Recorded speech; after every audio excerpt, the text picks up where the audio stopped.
Kako bi se počutili, če bi morali piti vodo iz onesnaženega potoka? Če bi v stanovanju imeli ščurke? Če bi morali 9 kilometrov daleč, da bi le dobili vodo za umivanje in kuhanje? Vse tole zato, ker ste, kar ste, in zaradi predsodkov nekaterih ljudi. V enem primeru je bilo to dovolj, da je bila skozi okno odvržena ročna granata.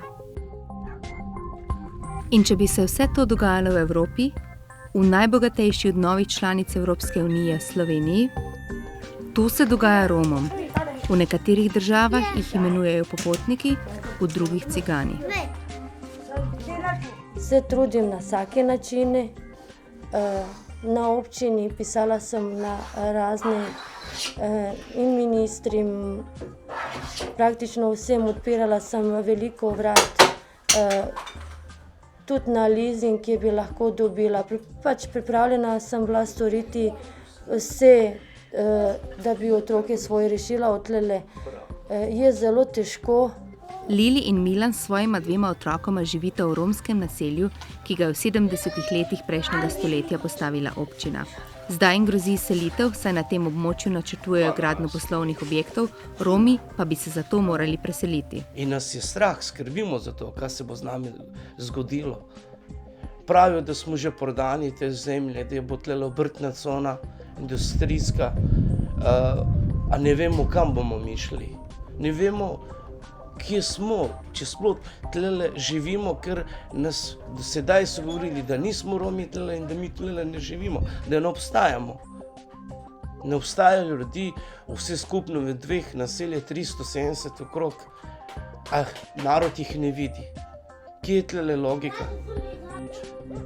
Mreže so na oknih, da varujejo pred tem, da bi kdo kaj vrgel v hišo. 2 ženski iz tega naselja sta že bili ubiti, ko je bila v njuni bližini odvržena ročna granata. Romi torej ne živijo samo v revščini, ampak tudi v strahu.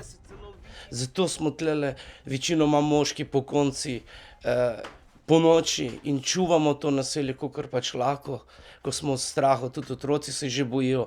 Že otrok ne sprašuje, ata, ali prideš spat, ker že ve, da greš merka, da slučajno kakšen bobaš ne pride. Trenutno vodo dobivajo iz pipe, ki je oddaljena 5 kilometrov. Njihovo stranišče je luknja v tleh. Povsod so insekti. Malo naprej živi druga družina. Tu živi 10 ljudi. Voda je iz potoka, ki je onesnažen s kemikalijami in živalskimi iztrebki. Otroci so pogosto bolni, po telecih imajo pogosto rane. Po romsko to je. Če bi nam država kaj bolj skomodirala, bi bilo bolje bilo. Saj nekaj bi bilo, če bi bilo kaj dali nam da pomoč, saj nekaj, da se bi preživeli, da ne bi to otroci bolne so.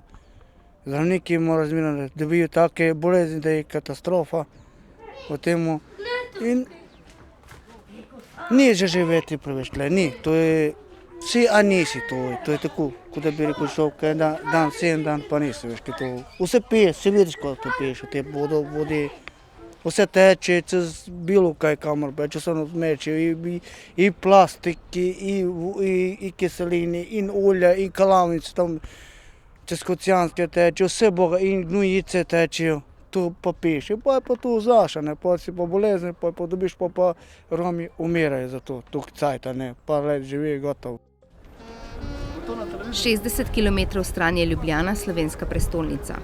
Je vse, kar pričakuješ od prestolnice najbogatejše nove članice Evropske unije, katere prihodke Svetovna banka opisuje kot visoke. Očitno to ne velja za vse. Romi pa so ujeti, želijo si življenja, kakršnega imajo ostali Slovenci, želijo se ustaliti, vendar zaradi diskriminacije to ni mogoče. Eden od županov je dejal, da ne bi bil ponovno izvoljen, če bi pomagal Romom in naj si poskušajo pomagati sami.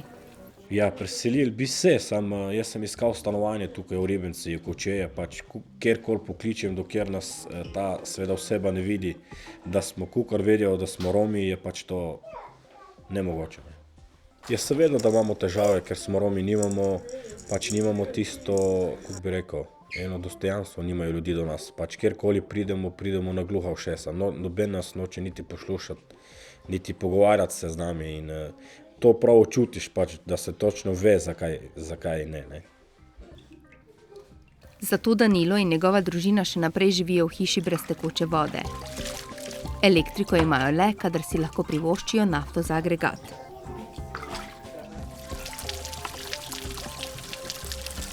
Štirikrat na dan mora njegova družina po vodo na 9 km oddaljen hrib, saj jim lokalne oblasti ne dovolijo priklopa na vodovodno omrežje.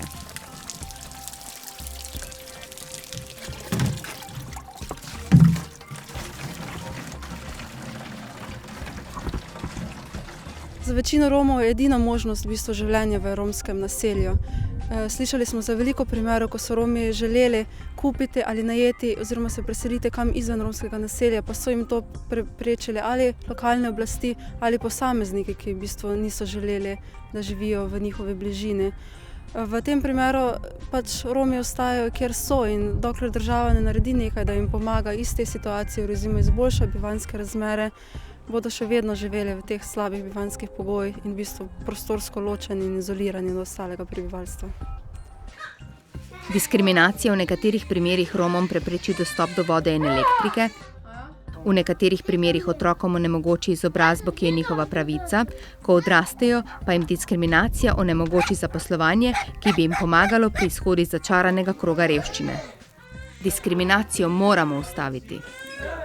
Oni so rekli, da smo vsi enakopravni pred državo, ampak tega mi vidimo, da ni in če nam v bistvu nočejo pomagati, niti nekaj dati, naj dajo nekam Rome v en kot in naj postrelijo vse skupaj, pa smo rešeni pač tega trpljenja.